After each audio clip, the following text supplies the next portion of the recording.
Sa agdangan ako nagsimula, simpleng pangarap ang dala. Busog sa aral ng magulang, kabutihan ng sandata. Tahimik ang bawat hakbang, may tiwala sa may kapal. Makatao ang puso kong handang magmahal. Sa St. Anne College ako'y nagtapos, midwifery ang pinili. Nangarap at nagpursigi kahit mahirap ang landasin. 19 pa lang sumabak na sa laban ng buhay. Yaya, sales lady, utility, kahit ano'y tinanggap kong tunay.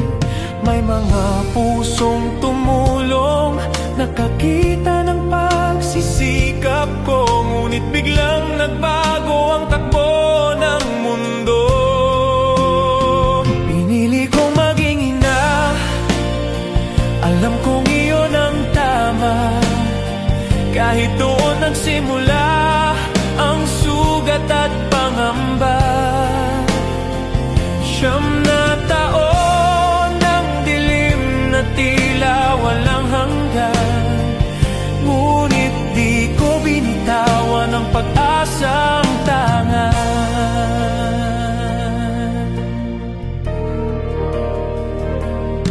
Mga gabing walang kapayapaan, bukas na walang kasiguraduhan. Tahimik akong lumaban, tinatago ang kahinaan. Hanggang sa pinili kong baguhin ang landas na tinatahak. Bumangon at bumalik sa mundong minsan kong iniwan. Hindi naging madali ang muling pagsisimula, pero ang pusong matatag ay di marunong sumuko kailanman. Ako'y bumangon sa bawat pagkakataong nadapa.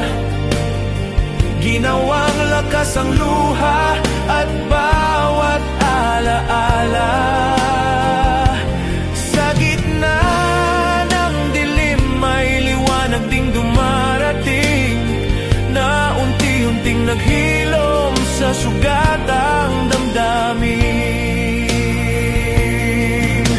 Ngayon ko nakita ang misyong aking dala.